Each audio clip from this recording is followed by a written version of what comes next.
Last time Virat Kohli ఇండియాని వదిలిపెడుతున్నా అని అంటే చాలా మంది చాలా రకాలుగా వాళ్ళ ఒపీనియన్స్ ని చెప్పారు. ఓన్లీ విరాట్ కోహ్లీయే కాదు, అక్షయ్ కుమార్, ప్రీతి జింతా, అమీర్ ఖాన్ అందరూ ఇండియా నుండి వదిలి వెళ్ళిపోవాలనుకుంటున్నారు.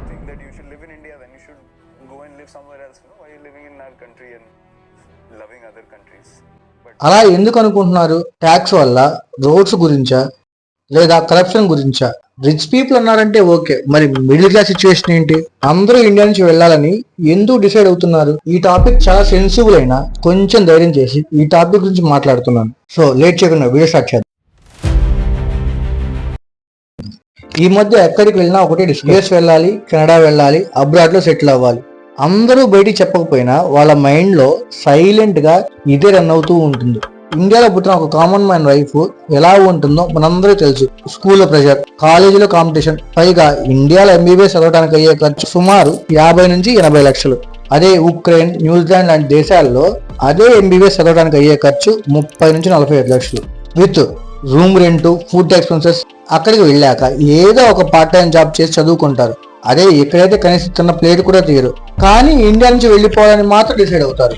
ఇప్పుడు జాబ్ వచ్చాక తన శాలరీలో కొంత భాగాన్ని ట్యాక్స్ కడతారా? ఫర్ సపోజ్ 7 కోట్ల రూపాయల శాలరీ తీసుకుంటున్నాం అనుకోండి, దాంట్లో 3 కోట్ల రూపాయలు ట్యాక్సే కట్ అవుతుంది. అంటే ఆలోచించండి. లేదా ఏదైనా బిజినెస్ లో లెక్కలు అటు ఇటు చేసి ట్యాక్స్ ఎగ్గొట్టాలి. ఇలా అందరూ ఆలోచిస్తారు. కానీ రియాలిటీలో మాత్రం ఎంబీఏ చదివి 25,000 రూపాయల జీతం కోసం ఇంకా నిరుద్యోగులు పడిగాపులు కాస్తున్నారు. ఎంతో మంది ఇలాంటి వాళ్ళను MLM స్కామ్స్ లో దింపి వాళ్ళ మనీని పెట్టుబడిగా పెట్టించి దోచుకుంటున్నారు. కాబట్టి మార్నింగ్ 9 నుంచి ఈవినింగ్ 9 దాకా వర్క్ చేసి మంత్ స్టార్టింగ్ డేస్ లో శాలరీ వచ్చినట్టు వచ్చి ఖర్చు అవుతున్నాయి. ఇదే జాబ్ అబ్రాడ్ లో చేస్తే 3 టైమ్సా కాదు 4 టైమ్స్ ఎక్కువ వస్తుంది అని ఆలోచిస్తున్నారు. Google CEO Sundar Pichai, Adobe CEO అంతా మన ఇండియన్ వాళ్లే అని గర్వంగా చెప్పుకుంటాం. కానీ రియాలిటీలో మనం బాధపడాలి. ఎందుకంటే వాళ్ళంతా ఇండియా వదిలి వెళ్ళి అక్కడ సెటిల్ అయ్యారు. మనం ఎందుకు ఇక్కడే ఉన్నాము అని. ఇక్కడ శాలరీ ఒకటే కాదు, ట్రాఫిక్ లో గంటల టైం వేస్ట్. బెంగళూరు, హైదరాబాద్, ముంబై లాంటి మెట్రో సిటీస్ లో ట్రాఫిక్ నుంచి తప్పించుకొని ఆఫీస్ కు వెళ్లి మళ్ళీ అదే ట్రాఫిక్ లో ఆగి ఇంటికి తిరిగి వచ్చేసరికి ఒక డే టైం తెలియకుండా అయిపోతుంది. డే బై డే ఇండియాలో పొల్యూషన్ పెరిగిపోతుంది. ఢిల్లీ, ముంబై లాంటి మెట్రో సిటీస్ లో పీల్చే గాలి కూడా పొల్యూట్ అయిపోతుంది. ఫ్యాక్టరీస్, దాని నుంచి వచ్చే smoke, heavy traffic, bikes, cars వాడటం ఎక్కువ అయ్యింది. ఇన్ఫాక్ట్ ఇప్పుడు కొన్ని వెహికల్స్ మీద GST కూడా తగ్గింది. పొల్యూషన్ కూడా ఇంకా డబుల్ అయ్యే ఛాన్స్ ఎక్కువ. ఫుడ్ గురించి అయితే ఎంత తక్కువ మాట్లాడితే అంత బెటర్. ఇవన్నీ చూసాక అనిపిస్తుంది లైఫ్ అంటే ఇదేనా అని. మన ఇండియాలో చాలా సంవత్సరాలుగా చెప్తున్న మాట India is fastest growing country అని. ఇంకెన్ని ఇయర్స్ ఎలా చెప్తారు? టాలెంట్ ఉంది కానీ అవకాశాలు లేవు. లేదా అవకాశం వస్తే ప్రూవ్ చేసుకునే లోపే అది ఏ జాబులో అయినా, ఏ ఫరంలో అయినా స్కిల్ కంటే పాలిటిక్స్ మీద ఎక్కువ డిపెండ్ అవుతుంది. ఏ సెక్టార్లో అయినా లా అందరు ఈక్వల్ అంటారు. కానీ అదే లాని మ్యానిపులేట్ చేయడం కొంతమందికి టీ తాగినంత ఈజీ. ఇవన్నీ చూసిన మనం ఇక్కడ ఎందుకు ఉండాలి అని డిసైడ్ అవుతున్నాం. ఒక అబ్బాయి US వెళ్ళాడు అంటే వాళ్ళ పేరెంట్స్ చాలా ప్రౌడ్గా, అదేదో వాళ్ళ అబ్బాయి మూన్ మీద ఫస్ట్ టైం ల్యాండ్ అయినట్టు. అదే అబ్బాయి ఇండియాలో బిజినెస్ పెట్టి సెటిల్ అయ్యాడు అనుకోండి, ఇంకేంటి మీ అబ్బాయి ఇంకా సెటిల్ అవ్వలేదా అని చులకనంగా మాట్లాడుతున్నారు. స్లోగా సొసైటీలో ఇది ఒక పాయిజన్ లా మారింది.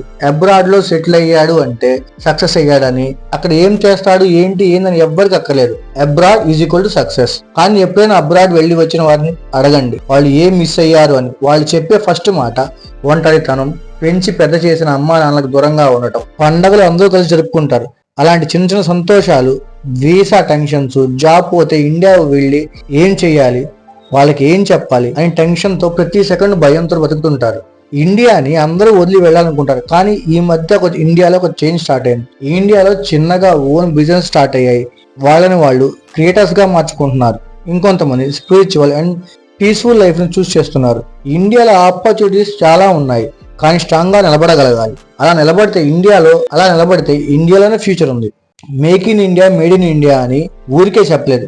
ఎన్నో దేశాలకి బ్రతకడం అంటే ఇలా అని దారి చూపించిన ఇండియన్స్ కి ఇప్పుడు ఇండియాలో ఉండటమే ఇష్టం లేదు. అలాంటి ఒక సొసైటీ క్రియేట్ అయ్యింది. ఏ దేశంలో అయినా ఉండే కష్టాలు మామూలే. US, UK, ఆస్ట్రేలియాలో ఉన్న వాళ్ళు కేవలం హ్యాపీగా ఉన్నారని పోస్టులు మాత్రమే పెడతారు. కానీ రియాలిటీలో వాళ్ళ లైఫ్ గురించి ఎవరు చెప్పుకోలేరు. So that's all for this video guys. నచ్చితే లైక్ చేయి. ఈ వీడియో మీద నీ థాట్స్ ఏమిటో కామెంట్ చేయి. మర్చిపోకుండా సబ్స్క్రైబ్ చేయండి. నోటిఫికేషన్ ఆన్లో పెట్టుకోండి. Thank you. Stay strong, stay safe.